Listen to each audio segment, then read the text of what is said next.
नमस्कार मित्रांनो, आजच्या इंग्लिश स्पीकिंग चॅलेंजच्या व्हिडिओ डे नंबर 7 मध्ये आपण डिस्कस करणार आहोत डेली रुटीन ऍक्टिव्हिटीज. सकाळपासून संध्याकाळपर्यंत आपण ज्या ऍक्टिव्हिटीज करतो त्या आपल्याला इंग्रजीमध्ये कसं सांगता येईल त्यासाठी आपण आज डिस्कस करणार आहोत.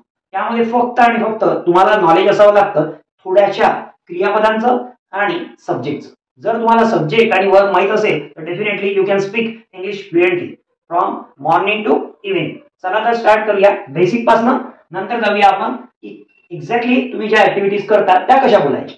तर आजच्या ऍक्टिव्हिटीज बद्दल किंवा डेली रुटीन ऍक्टिव्हिटीज बद्दल सांगण्यासाठी तुम्ही we have to use simple present tense. Simple present tense म्हणजे आहे तरी काय, सब्जेक्ट म्हणजे करता, जो ऍक्शन करतो, जे कोणती ऍक्टिव्हिटी आहे तो करतो, तो आहे सब्जेक्ट करता. नंतर आहे वर्ब म्हणजे क्रियापद, नंतर ऑब्जेक्ट. तर तुम्हाला आय असो, यू असो, वी असो, आय म्हणजे मी, यू म्हणजे तू किंवा तुम्ही, वी म्हणजे आम्ही आपण, दे म्हणजे ते, एकापेक्षा नंबर ऑफ पर्सन जास्त असतील तर दे ते. नेक्स्ट ही म्हणजे तो, शी ती, इट आपण ॲनिमल साठी निर्जीव वस्तूंसाठी इट वापरतो ते.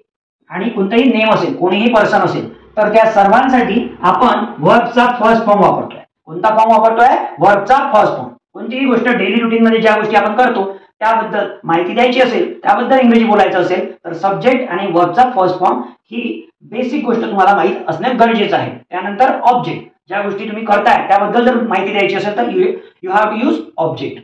चला तर स्टार्ट करूया पहिल्या ऍक्टिव्हिटीज पासून. डेली रुटीन मध्ये सकाळी तुम्ही उठता तिथपासनं तर झोपायला जाता तिथपर्यंत इंग्रजीमध्ये बोलायचं तरी कसं. पहिली ऍक्टिव्हिटी आहे गेटअप. इथे आपण हिला नाव देऊया राणी. राणी गेटअप. आता राणी गेट्स अप, आपल्याला काय म्हणावं लागेल, राणी घेतला आपण तर Rani gets up early in the morning. In the morning. Rani सकाळी उठते. जर मी माझ्याबद्दल सांगत असू तर मी काय म्हणणार, I get up early in the morning. मी सकाळी उठतो. नंतर मी काय करतो, ती राणी असो, राम असो, श्याम असो, कोणीही असो, यामधला कोणताही सब्जेक्ट असो, यू असो, वी असो, दे असो, ही असो, शी असो, इट असो, कोणताही पर्सन असो, तो सकाळपासून संध्याकाळपर्यंत ज्या गोष्टी करतो त्या कशा बोलायच्या ते आपण डिस्कस करतो. नेक्स्ट मी माझ्याबद्दल बोलतोय तर आय डू योगा. पहिली ऍक्टिव्हिटी झाली. दुसरी ऍक्टिव्हिटी बघा, आय डू योगा. या इमेज मध्ये आपल्याला क्लिअरली दिसत आहे एक्सरसाइज करताय, योगा करताय. आय डू योगा करते. आय डू एक्सरसाइज, मी व्यायाम करते. तिसरं I take shower. I have shower म्हणू शकता. म्हणजे काय तर मी आंघोळ करतो. आय टेक शॉवर, मी आंघोळ करतो. Next I have breakfast. जर राणीबद्दल बोलायचं आहे तर इथे आयच्या ठिकाणी राणीचं नाव आहे. आय हॅव ब्रेकफास्ट याचा अर्थ होतो मी ब्रेकफास्ट करतो. तुम्ही आय हॅवच्या ठिकाणी आय टेक सुद्धा म्हणू शकता. I take breakfast, I eat breakfast असं सुद्धा तुम्ही म्हणू शकता. There are lot of alternative but you have to use have. Next I brush my teeth. मी माझे दात घासतो. I brush my teeth. Image मध्ये क्लिअरली तुम्हाला इंडिकेट होत आहे की काय करत आहे आणि काय करत आहे. तिचे जे ब्रश आहे, ब्रशनी टीथ घासत आहे. नेक्स्ट पाचवी ऍक्टिव्हिटी आय गेट ड्रेस. मला किंवा राणीला ऑफिसमध्ये जायचं राहते तर ती काय करणार, तयारी करणार. काय राणी गेट ड्रेस. मी माझ्याबद्दल बोलत असेल तर मी म्हणणार I get dress. Next I go to work.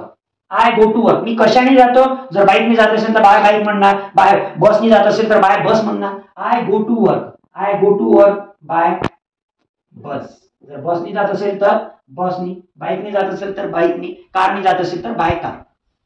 Next I start work at 8. मी 8 वाजता काम चालू करते. I start work at 8. ठीक आहे, तर मी 8 वाजता काय चालू करते, काम. ठीक आहे, sequence. I start work at 8. Next activity I have a meeting. मी काय करतो, मीटिंग घेतो. आय हॅव मीटिंगचा अर्थ होते मी मीटिंग घेतो. आय हॅव मीटिंग याचा अर्थ होते मी ऑफिसमध्ये गेल्यावर माझ्या कलिग सोबत काय घेतो, मीटिंग घेतो. माझ्या कलिग सोबत काय घेतो, मीटिंग घेतो. काय घेतो मीटिंग. नेक्स्ट ऍक्टिव्हिटी आहे आय हॅव लंच. 2च्या सुमारास 2-2:30च्या सुमारास मी काय घेतो लंच घेतो. आय हॅव लंच किंवा I take lunch. I take lunch मी जेवण करतो, दुपारचं जेवण करतो. I take lunch. Next I finish work. I finish work मी माझं जे ऑफिसचं काम आहे ते आटोपतो, फिनिश करतो, संपवतो. I finish work. नेक्स्ट आहे I arrive home. I arrive home म्हणजे मी घरी परत येतो म्हणू शकता किंवा आय कम बॅक होम म्हणू शकता. ऑफिस मधून घरी परत येतो आय कम बॅक होम किंवा आय अराईव्ह होम. या इमेज मध्ये आपल्याला दिसत आहे की कोणत्या कोणत्या गोष्टी आपण करतोय. नेक्स्ट आहे जर राणीबद्दल बोललो तर राणी लेडीज आहे तर राणी काय करणार तर राणी करणार स्वयंपाक. घरी आल्यावर स्वयंपाक करणार तिच्या फॅमिलीसाठी. तर राणी काय म्हणणार आय कुक डिनर. रात्रीच्या जेवणाला आपण काय म्हणतो dinner. I cook dinner. Rani cooks dinner. Rani cook dinner. Next activity आहे आता डिनर केल्यानंतर फॅमिलीच्या सोबत इथे इमेज दाखवलेली आहे. फॅमिलीच्या सोबत काय करणार डिनर घेणार. I take dinner. I take dinner. Rani असेल तर Rani take dinner along with her family, तिच्या फॅमिली सोबत. नेक्स्ट आहे आय वॉच टीव्ही. राणी काय म्हणते आय वॉच टीव्ही. मी टीव्ही बघते. मी टीव्ही बघते. I watch TV. नेक्स्ट आहे I go to bed. TV बघितल्यानंतर काही वेळ थोडा वेळ टीव्ही बघितल्यानंतर आय गो टू बेड. मी झोपायला जाते. तर अशा प्रकारे डेली रुटीनच्या ऍक्टिव्हिटीज सकाळपासून संध्याकाळपर्यंत काय केल्या त्या आपण इझिली सिंपल प्रेझेंट टेन्सच्या माध्यमातून बोलू शकतो. पण तुम्हाला जर यस्टरडे ऍक्टिव्हिटी बद्दल सांगायचं असेल म्हणजे काल तुम्ही काय केलं आणि त्याबद्दल जर आज तुम्ही सांगत असाल तर you need to use simple past tense. You need to use simple past tense. तिथे फक्त तुम्हाला एकच चेंज करायचा आहे. तो म्हणजे काय तर तो आहे जिथे आपण वर्बचा फर्स्ट फॉर्म यूज केला. जिथे मी म्हटलं आय वेक अप किंवा I get up early in the morning, I do yoga, first form of the verb I use here.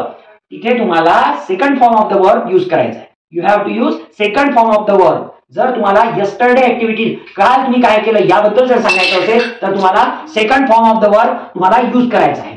तुम्हाला इथे मी डिस्क्रिप्शन दिलेलं आहे second form of the verb कसा यूज करायचा, ऑब्जेक्ट कसा यूज करायचा. तर या सर्व एक्झाम्पलला तुम्ही फक्त second form of the verb use करून कालच्या ऍक्टिव्हिटीज यस्टरडे ऍक्टिव्हिटीज बोलू शकता. तुम्हालाही वाटत असेल की आपण करिझमॅटिकली, कॉन्फिडेंटली, फ्लॉलेसली, फंटाबुलसली इंग्रजी बोलावं तर आपल्या चॅनलला लाईक करा, सबस्क्राईब करा आणि आपले 45 डेज पर्यंतचा व्हिडिओ सिरीज बघत राहा.